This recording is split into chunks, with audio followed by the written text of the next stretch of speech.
I've spent most of this weekend upgrading my gaming PC thanks to a very generous viewer called Zervaner, and it's looking pretty good at the moment. It took me quite a while to strip the old gaming PC down, take the the old parts out. I was keeping the case, the drives, the SSDs, the power supply, and not a lot. Oh, the graphics card, obviously, that was a 1080 Ti. So I took out everything else, and when you take the motherboard out, you're pretty much ripping everything out anyway. And then I cleaned the PC, which did take a long time. It was disgustingly dirty. Then I rebuilt it, added the new items, and apart from one or two minor issues, very minor issues, it all went pretty smoothly actually. And I got the machine up, running, and I did some benchmarking, and it's looking really good, really stable. If you're curious, I am going to put my specs in the YouTube channel as usual. I may even try and remember to put them in the description down below. But the CPU I've upgraded to is an Intel 9900K. The motherboard is an ASUS Republic of Gamer Formula 11, which is really top end. I've got 32GB of RAM now, and I've transferred my operating system. That was the thing I did today. I've transferred the operating system to a new 500GB SSD that's on board the motherboard. So the whole thing is pretty damn nice now. Of course, benchmarking is one thing. The real test is how much difference it makes when I'm playing the sort of games I'm playing. And I can tell you it's quite a noticeable difference. Kingdom Come Deliverance on high settings, that's reasonably good graphical settings, running around Ratte, I can keep 60 frames a second. I can push it up to actually very high, but I do get some slowdowns, but I think that's the graphics card. But Ratte is an area I almost never get 60 frames a second, and with this new setup, it was pretty damn solid. On the high graphic settings, it was 60 frames a second, maybe dipping every now and again to the high 50s, but it was every now and again, which was very impressive. But the best thing is, some of the big battles are going to be a lot better with this setup. I tried one of the big battles, and although it was still not 60 frames a second, I was quite far away from there. It was holding at 40 and just over 40, which is an insane improvement over what I was getting.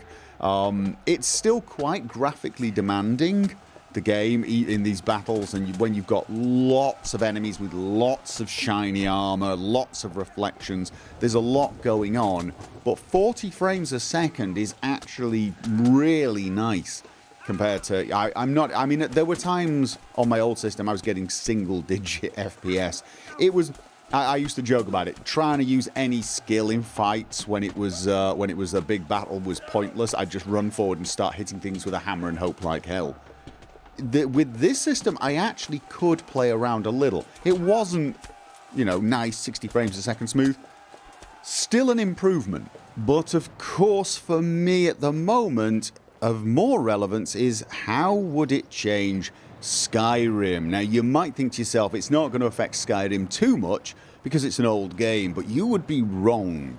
There are certain points in Skyrim that were giving me trouble, and this is one of them. Looking at the College of Winterhold would reduce my frame rate to below 60, noticeably so.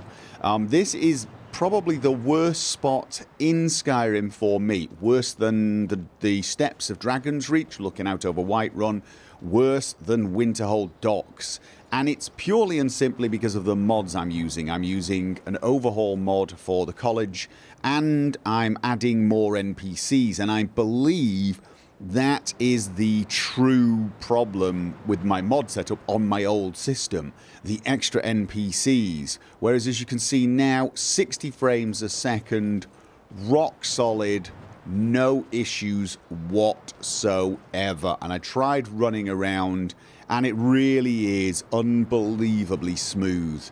This is really, really good news. And in fact, because I now am fairly sure I can keep a solid 60 frames a second, and I've got a good I don't know, 20% overhead at least on one of the cores, because it seems to me that the problem is the more NPCs you get, the more AI processing power is required, and it does seem to use just one core for that. So there is possibly a limit to how many things I can have on screen at once in the way of enemies. But as I said, because of the mods I'm using, there are actually a lot of NPCs in that college now, and it is the hotspot. It's the worst spot I've found.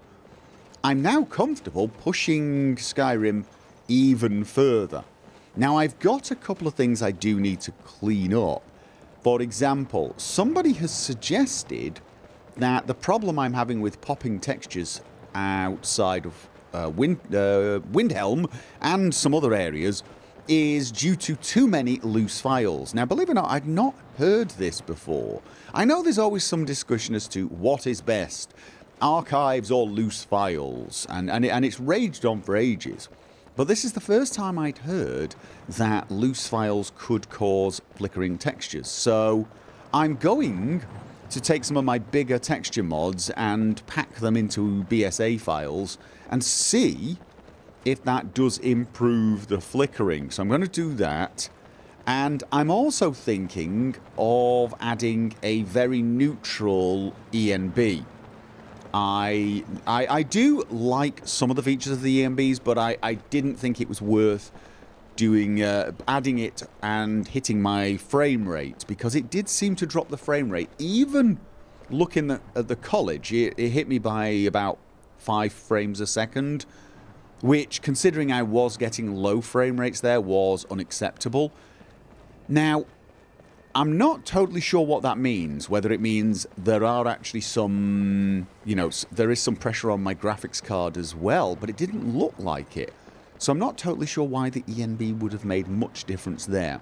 However, I am going to test it. I'm going to install an ENB that just keeps the vanilla look, because I don't want to change the style of the game.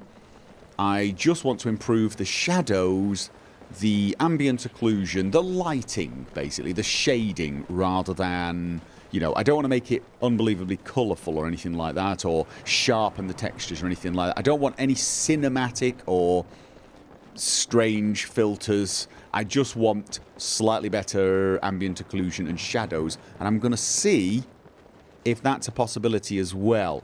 Now, I've actually played ahead, obviously, for Skyrim, so the next few weeks you won't see any of those changes anyway. But this does mean you might start seeing some slight improvements in the way the game looks mid-chapter. I ordinarily avoid doing that, but I think this time I would like to. So I've now recorded videos for, I think, 4 weeks. I think, yeah, I've got at least 2 weeks ahead of the timetable, which is good. I need to be. So in the recordings, at least.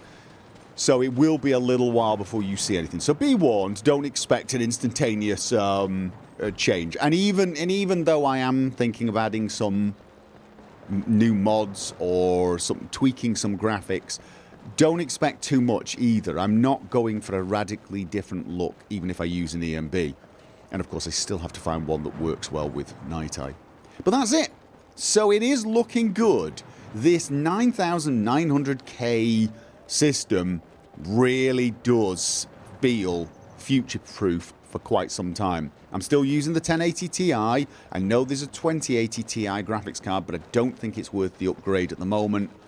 I have saved a little money from this generous viewer, and I'm probably going to put that to a graphics card upgrade, I don't know, maybe in a year, when the next one comes out.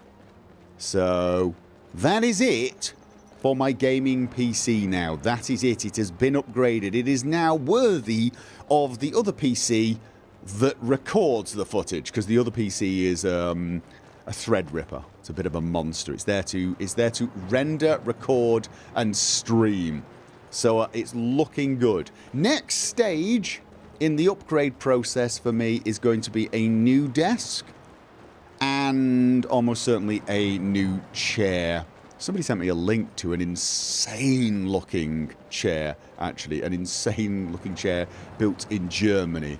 And it's really expensive, but it was so insane looking that I couldn't stop staring at it. I should possibly post a link to that just because people are going to be curious. So that's the next upgrade. I'm going to upgrade the desk and chair to better help with lower back issues, because right now when it comes to the actual gaming and the recording, I really don't feel I've got any issues that can be fixed through the application of technology.